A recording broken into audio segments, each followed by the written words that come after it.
I'm from Long Island, New York. I was born and raised in Long Island, New York. I've been all over Long Island.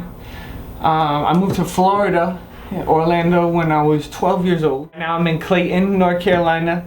I've been out here for 13 years. I did live in Durham for a few years. I've been out in Clayton now for 7. I call North Carolina home now. I do love North Carolina. It is a beautiful place. 8 years old when I first started drawing, and 9 years old, and it was see my cousins. Some of my cousins were drawing. Well, one of them specifically, but he drew a lot of stuff, and I saw his portfolio one day, and I kind of like was struck by it. Then I had some friends drawing, and I just caught on to it, and I just started drawing too. And I've always been into it. I got more into it as I got older. It was kind of like an escape to me when I did move to Florida. I used to sit in my room and just draw things to get away from my reality. And that's really where I picked up art.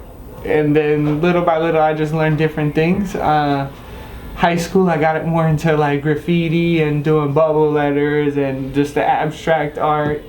I had a friend that did graffiti and it really like intrigued me, so I started doing my own. Just always been an artistic, I feel like I've always been an artistic person, and I've always expressed it differently. Not yet. I do plan on getting there. I say like I'm still really like in the infancy stage of my art right now, but I've been working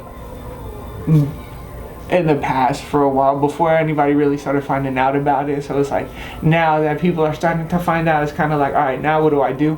All right, what's the next step now? Since if people do look for my work, I don't have a site to go to, kind of things like that. So it's like the little art shows that I do, really. And honestly, it's like you could always reach out on social media if you really do want something for commission. I do, so I'm a basketball coach. I do volunteer basketball coach, and I feel like it is a talent because not a lot of people could do it. I'm really good on a pogo stick. I did a little pop-up for like it was like an all-white pop-up at the portal.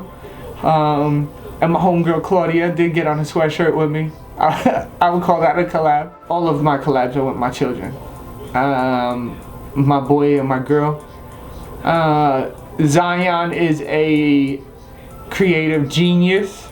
He comes up with things off the top of his head like nobody can. I feel like he is a GOAT. He is one of my favorite artists.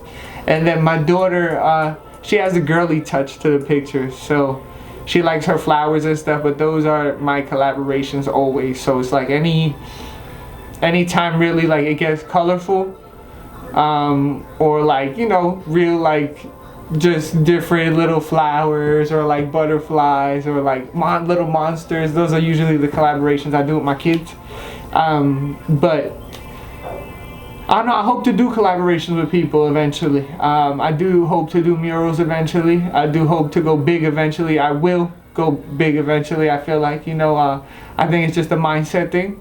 As long as you keep pursuing it and with consistency, things eventually come your way. It's karmic, I feel like. The more you put out there, the more comes to you. And as long as it's all genuine, it comes back 100% genuine. It's self-inspiration because it comes from the, are you going to do it or not? I think it's that little voice on the inside that comes to you and you're like, yo, should I do this? And then, there's the voice that says, nah, I'll do it later. And then there's a voice that says, no, do it right now.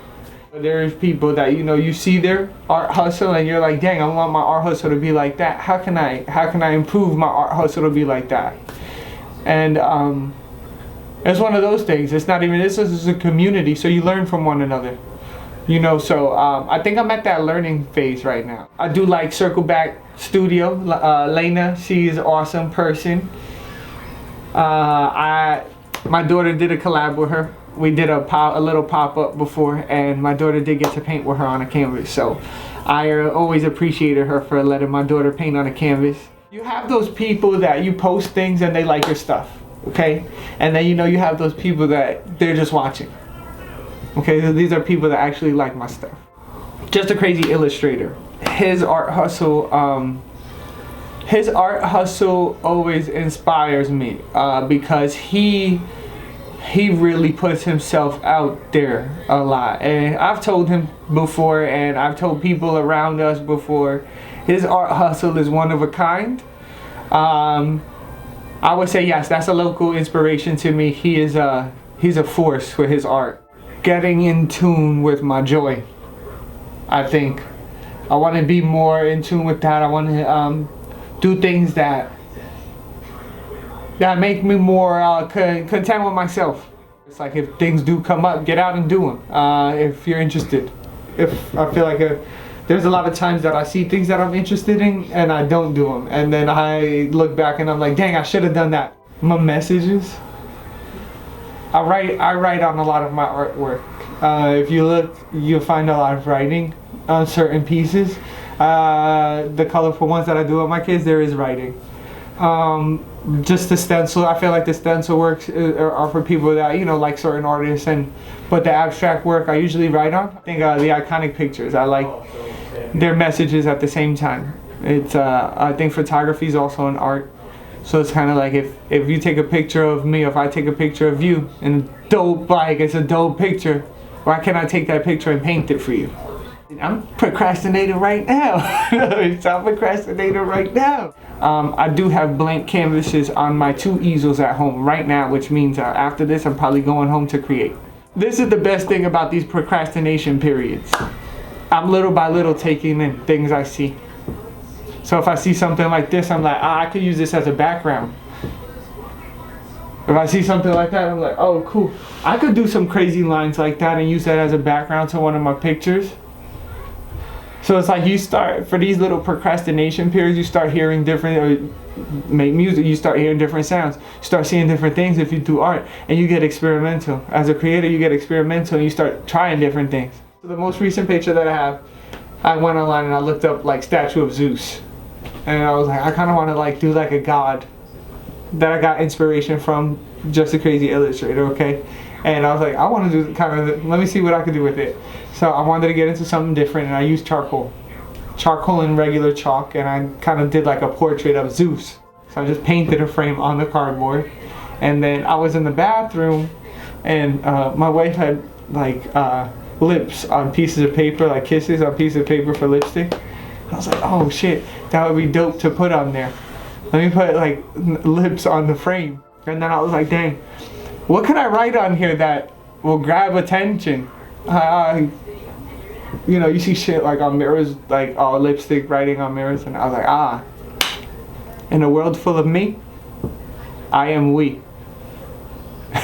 Perfect. Quotes like that made me like, wait, what? What did he just say? In a world full of me, I am we. It's still about me.